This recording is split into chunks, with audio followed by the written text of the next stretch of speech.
नमस्कार and welcome back. वक्फ के नाम पर जो प्रॉपर्टियां इन्होंने जब्त करी हुई थी उसके खिलाफ गवर्नमेंट ने बोला कि 6 दिसंबर 2025 दिन भी बड़ा चुन के लिया है। 6 दिसंबर जहां पर तुमने इलीगली कुछ भी तुमने कब्जा किया है उसे ढा दिया जाएगा। अब मुद्दा क्या हुआ? मुद्दा ये हुआ, नंबर्स की बात करते हैं कि 9 लाख से ज़्यादा प्रॉपर्टीज़ थी जो वक्फ के नाम पे थी। 9 लाख प्रॉपर्टीज़ और 9 लाख एकड़। अब 6 दिसंबर की डेडलाइन खत्म हो गई। सिर्फ 1.25 लाख के डॉक्यूमेंट्स आए हैं, बाकी के डॉक्यूमेंट्स ही नहीं हैं। वो कुछ भी प्रोड्यूस नहीं कर पाए और ना ही अपलोड करने की कोशिश करी। और सोच के देखिए, ये वो कौम है जो ये बोलती थी कि 9 लाख प्रॉपर्टीज पूरे भारत में हमारे पास है, जिसके अंदर लैंड है, बिल्डिंग्स हैं, एसेट्स हैं, और ये बोलते रहे ये वक्फ की प्रॉपर्टी है, ये भगवान की लुल्ला की प्रॉपर्टी है, इसको आप टच नहीं कर सकते और ना ही इसके ऊपर आप क्वेश्चन कर सकते हैं। और गवर्नमेंट ने सिंपल एक ही चीज़ बोली, पेपर दिखा दो। हमने कुछ नहीं बोला कि प्रॉपर्टी तुम्हारी है या नहीं है। हमने ये नहीं बोला कि भाई हम तुमसे छीन लेंगे। हमने बोला पेपर दिखा दो।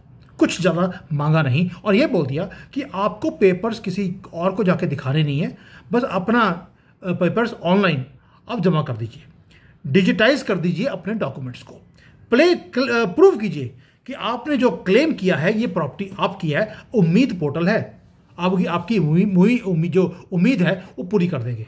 6 महीने का टाइम दे दिया। अब 6 महीने किसी के पास डॉक्यूमेंट्स हों उसको अपलोड करने के लिए दे दिया आपने। कोई छोटा टाइम नहीं है। डेडलाइन थी आज दिसंबर 6। अब हुआ क्या? साइलेंस थी सारे भारत में और डाटा शॉकिंग था। 9 लाख क्लेम थे जो क्लेम्ड प्रॉपर्टीज हैं। आपको हैरानी होगी कि 7 लाख प्रॉपर्टीज यानी कि 28% जो है वो उसके डॉक्यूमेंट्स हैं, 72% के डॉक्यूमेंट्स नहीं हैं। 72%। और इसके ऊपर इन्होंने प्रॉपर्टियों को जब्त किया हुआ है। और अगर डॉक्यूमेंट मांगे जा रहे हैं तो या तो वो ज़मीन एग्जिस्ट नहीं करती या लीगली वो डोनेट नहीं की गई। और ये बिगेस्ट एक्सपोजर है लैंड एंक्रोचमेंट का पूरे दुनिया में। इससे बड़ा धांधली पूरे दुनिया में नहीं हो सकती। उनका भी कसूर नहीं है। जब कांग्रेस ने रूल बना दिया कि जहां पे तुमने हाथ लगा दिया वो प्रॉपर्टी तुम्हारी, उन्होंने हिंदुस्तान पे हाथ रख दिया तो ये कहते हिंदुस्तान तुम्हारा। सारे राइट जो है इस धरती के रिसोर्सेज के ऊपर सबसे पहला हक आपका है क्योंकि आपने हक रख दिया है। अब थोड़ा डीप डाइव इसके ऊपर करते हैं, क्रैकडाउन करते हैं कि हुआ क्या है, अब आगे होगा क्या।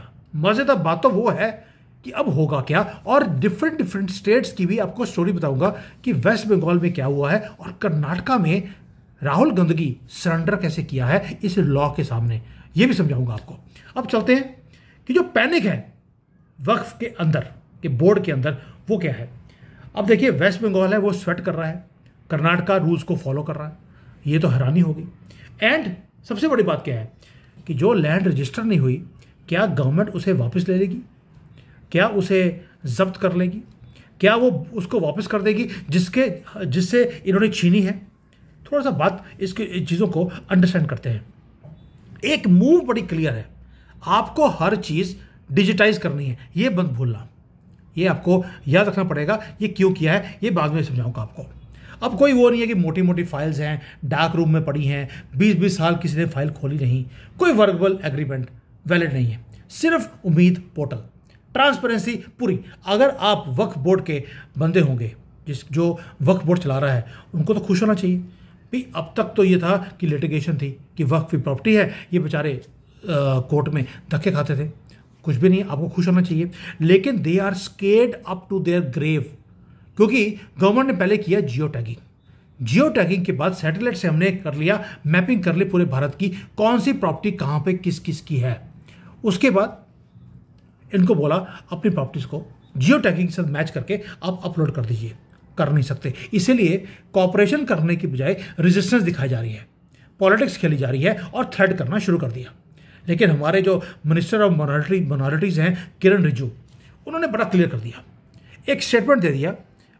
एक और स्टेटमेंट देखिए, गवर्नमेंट की तरफ से कितनी दयालु है, उनको उम्मीद है और हम यहाँ पे दयालु हैं। ये बोल दिया कि भाई मेजॉरिटी ऑफ जो प्रॉपर्टीज़ हैं वो गवर्नमेंट के पास अभी तक पहुँची नहीं है, तो हम आपको एक मोहलत दे देते हैं। मोहलत कैसे है कि कई बार क्या होता है कि आप कोई चीज़ को अपलोड करने की कोशिश कर रहे हैं लेकिन पीछे जो बाबू लोग हैं वो तार को निकाल देते हैं ताकि आप अपलोड ना कर पाए। तो गवर्नमेंट ने बोल दिया कि दो तरह के लोग हैं, एक है जिनकी इंटेंशन थी कि अपलोड करना है लेकिन सिस्टम में ग्लिच के कारण आप अपलोड कर नहीं पाए, और दूसरे लोग वो हैं वो कहते हैं असी को करिए, असी तो लुल्ला दे बंदे, हम नहीं करेंगे, उनके पास एरोगेंस है।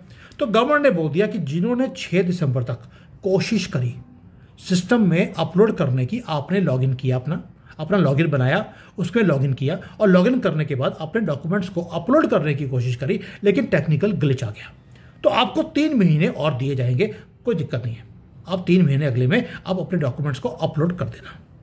लेकिन अगर आपकी नीयत ही खराब थी, आपके नाम में ही मोहम्मद था, तो फिर आपको छोड़ा नहीं जाएगा। वो प्रॉपर्टी का क्लेम अब आपको कोई मोहलत नहीं, you have to surrender the land, the property.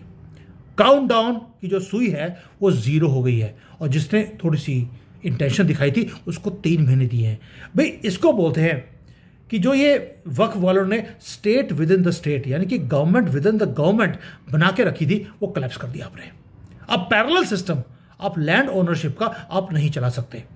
और स्टेट वाइज देखते हैं, अभी ये तो हो गया गवर्नमेंट की तरफ से, सेंट्रल गवर्नमेंट, अब आते हैं स्टेट गवर्नमेंट की तरफ से, and this is a political story, आपको सुन के मजा आ जाएगा। कर्नाटका हमेशा न्यूज़ में रहता है कुछ ना कुछ गलत काम करने के लिए, क्योंकि कांग्रेस की सरकार है। उनके पास 55,000 वक्फ की प्रॉपर्टीज थी, और आपको जान के हैरानी होगा मेजॉरिटी ऑफ द जो लैंड है या डॉक्यूमेंट्स हैं वो अपलोड कर दिए गए, सरेंडर कर दिया राहुल गांधी ने, पॉलिटिक्स को छोड़ दिया। उसे पता था कि मुझे अपनी एसेट्स को पहले सिक्योर करना है, वरना ये प्रॉपर्टी भी मेरे हाथ से निकल जाएगी। अब दूसरी तरफ देखते हैं वेस्ट बंगाल, बिल्कुल ऑपोजिट। वेस्ट बंगाल के पास 70,000 प्रॉपर्टीज हैं।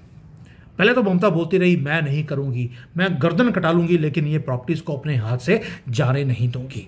लेकिन जैसे जैसे डेडलाइन पास में आता रहा तो वो भी सरेंडर कर गई। उसको रियलाइज हुआ कि अगर मैंने डिले कर दिया तो पूरी की पूरी 70,000 की 70,000 जो प्रॉपर्टीज हैं वो मेरे हाथ से निकल जाएंगी, क्योंकि ये सेंट्रल लॉ है, मुझे रजिस्टर करना पड़ेगा। सडनली जैसे बाबरी मस्जिद सडनली कोलैप्स कर गई थी, ममता बनर्जी भी कोलैप्स कर गई, और उसने बोल दिया सबको ओ जल्दी जल्दी अपलोड करो वरना प्रॉपर्टी हाथ से निकल जाएगी। अब वैलिड डॉक्यूमेंट्स होंगे तो अपलोड होंगे, अपलोड करने की कोशिश करी, पहली बात तो सिस्टम डाउन हो गया, कोई बात नहीं, आपको 3 महीने मिल जाएंगे। लेकिन मेजॉरिटी लोगों के पास डॉक्यूमेंट ही नहीं है, और वो सारी जो प्रॉपर्टीज है अब सेंट्रल गवर्नमेंट अपने कब्जे में लेने वाली है। अब ये तो हो गया क्या हुआ, कैसे हुआ। अब आते हैं कि क्यों हुआ, हमने ये पोर्टल उम्मीद पोर्टल क्रिएट किया क्यों है।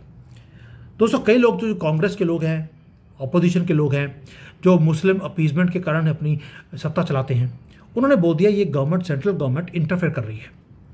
लेकिन सेंट्रल गवर्नमेंट बोलती है हम सिस्टम को क्लीन कर रहे हैं।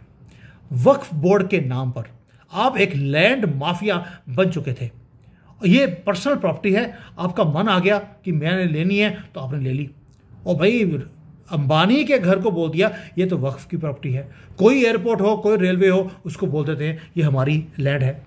गवर्नमेंट की लैंड दिखी नहीं और इन्होंने कब्जा किया नहीं, ऐसा पूरे भारत में इन्होंने किया। पूरे के पूरे गांव, 200 साल पुराना गांव है, उसको अपने कब्जे में कर लिया, ये तो जी वक्फ की लैंड है। क्योंकि 500 साल पहले कोई डड्डू आया था, 5 बार डड्डू की पोज किया था उसने इस गांव के अंदर, इसलिए ये जगह हमारी हो गई। और ये सिर्फ हिंदुओं को तंग नहीं किया, जो कॉमन मुसलमान है उसको भी छोड़ा नहीं इन्होंने। कोई गरीब औरत है, उसका पति मर गया, उसके जो मुतवालिज होते हैं, उन्होंने उसकी ज़मीनों को कब्जा कर लिया।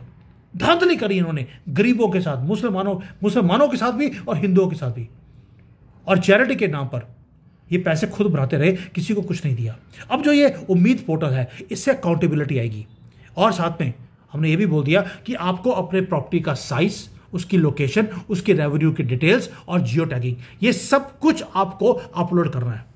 जियो टैगिंग गेम चेंजर था, पहले मोदी जी ने जियो टैगिंग करवाई, अब आपको जियो टैगिंग का पूरा वेरवा देना पड़ेगा, क्योंकि सैटेलाइट के अंदर आप हर चीज को मूव कर सकते हैं, शिप हो जाएगी, गाड़ी हो जाएगी, बिल्डिंग को आप मूव नहीं कर सकते, लैंड को आप मूव नहीं कर सकते। अगर आप कहते हैं कि प्रॉपर्टी आपकी है, आप प्रूव कर दीजिए, मैप पे दिखा दीजिए ये रही मेरी प्रॉपर्टी।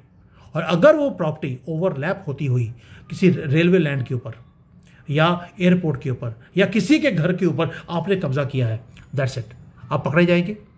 और इसीलिए फियर भी है। फियर इस्लाम खतरे में है उसका फियर नहीं है। फियर ये है कि जो ये एंटाइटलमेंट थी कि जिस पे हमने हाथ रख दिया हमारा हो गया, वो एंटाइटलमेंट आपकी खत्म हो रही है। ये जो एनक्रोचमेंट की पॉलिसी थी वो खत्म हो गई। अब ये हो गया वाई। अब आते हैं कि अब होगा क्या। दोस्तों ये सबसे बड़ा क्वेश्चन है कि क्या गवर्नमेंट इसके ऊपर एक्ट करेगी। पहली बात, जो 3 महीने का टाइम दिया है, गवर्नमेंट को लगता है कि जो 2.25 लाख प्रॉपर्टीज अभी रजिस्टर हुई हैं ये अब तो 3 लाख हो जाएंगी। यानी कि 9 लाख में से 3 लाख प्रॉपर्टीज रजिस्टर हो गई। 6 लाख प्रॉपर्टीज ऐसी हैं जो अब इनके कब्जे से निकाली जाएंगी। बाकी का पेपर वर्क है नहीं उनके पास, क्लेम वो कर नहीं सकते, वर्बली बोला हुआ है इस हड्डी है। अब एनालिस्ट जो बोलते हैं वो कहते हैं कि पाथ क्लियर है, वक्फ जो है वो अब प्रूव नहीं कर पाएगा, इलीगल पोजेशन वो रख नहीं पाएंगे। बुलडोजर आपने ऑलरेडी चलाने शुरू कर दिए, गंदी सी मस्जिदें, गंदे इनके मदरसे वो सारे टूट रहे हैं पूरे भारत के अंदर। पहले आपने उसको प्रैक्टिस पे लेकर आए, जियो टैगिंग पहले कर दी, मस्जिदें तोड़नी पहले शुरू कर दी, अब ये प्रॉपर्टीज छीन कर एक एक कर अब लेते जाएंगे। आपको याद होगा असम के अंदर विश्वा शर्मा ने जंगलों के अंदर पूरे के पूरे जंगल इन्होंने खाली करके कब्जा किया था, सारे जंगल खाली करवा लिए। और राहुल गांधी खुद जाकर वहां पे बोल कर आया है कि अगर पुलिस वाले आपको यहां से बाहर निकालने की कोशिश करते हैं, अब पुलिस के ऊपर आप लाठी चार्ज कीजिए, आप उनकी आंखों में मिर्चें डाल दीजिए, उनको यहां पर आने मत दीजिए। वो वहां पर गंद डालने गया था और गवर्नमेंट ने क्या बोल दिया, ये इंडिविजुअल प्रॉपर्टी है या देश की प्रॉपर्टी है, ये हम वापस लेकर रहेंगे, because restoration of rule of law is why we are doing it. दोस्तों इसका मतलब है हम potential recovery of land on a massive scale, 6 lakh properties ये वापस आने वाली हैं। और जो 6 लाख प्रॉपर्टीज हैं जो उसमें से मेजॉरिटी केसेस ऐसे हैं जिसका कोई ना कोई केस कोर्ट में चल रहा होगा।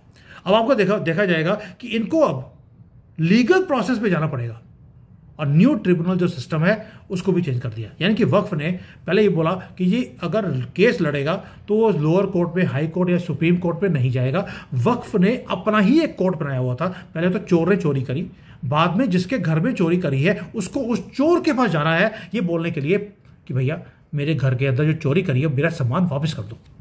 गवर्नमेंट ने चेंज कर दिया, अमेंडमेंट लेकर आए हैं। उसके अंदर अब बोर्ड जो है, जो लॉ जो इनका बनाया हुआ है ट्रिब्यूनल कोर्ट, उसके अंदर अब नॉन मुसलमान और विमेन वो भी बैठेंगी, गवर्नमेंट के रिप्रेजेंटेटिव भी बैठेंगे। अब ये प्रॉपर जुडिशियल बॉडी हो गई ताकि वहाँ पर जो न्याय है वो न्याय हो, ना कि जो ये मुसलमानों का न्याय है कि हर जगह पे धांधली करते हैं वो नहीं चलेगा। अब ये जो क्रैकडाउन है ये मैसेज भेजता है हर इंस्टीट्यूशन ऑफ इंडिया को कि अब जितने मर्जी पुराने हो अब चेंज होगा सिस्टम। अब ये कॉन्स्टिट्यूशन के हिसाब से चलेगा, तुम्हारे हिसाब से नहीं चलेगा।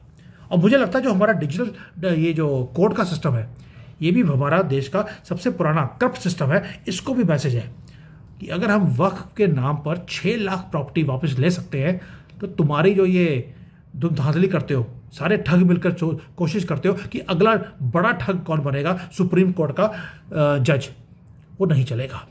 अगर 9 लाख में से 6 लाख प्रॉपर्टीज हम ले सकते हैं, अगर रेड लाइन एक ड्रॉ हो सकती है तो तुम्हारे आसपास भी एक रेड लाइन ड्रॉ होगी। राहुल गांधी के भी गले पे अब फंदा आ रहा है। मैंने पहले वीडियो बनाया था, उसके जो केस है ऑलरेडी रायबरेली कोर्ट में लग चुका है कि ये फॉरेन नेशनल है, इसने झूठ बोला और ये देश के गद्दारी का केस लगा है कि ये देश के सीक्रेट्स को हमारे से लेकर ये बाहर ये बेच रहा है, पैसे लेता उसके लिए। और वही काम हमने अब वक्फ के ऊपर किया है। ये क्लीन अप शुरू हो चुका है दोस्तों और गवर्नेंस की जीत अब होनी शुरू होगी। यानी कि जो 11 साल से हम बोलते आए कि मोदी जी कुछ तो करो इन इलीगल्स के ऊपर, ये जो इलीगल ऑक्यूपेशन है इस देश के ऊपर भी और हमारी प्रॉपर्टीज के ऊपर भी कुछ तो करो। And I am really happy कि फाइनली गवर्नमेंट जाग गई है और लोगों को विश्वास होना शुरू हो गया कि इस देश में भी कोई संविधान है और कोई लॉ है हिंदुओं के लिए।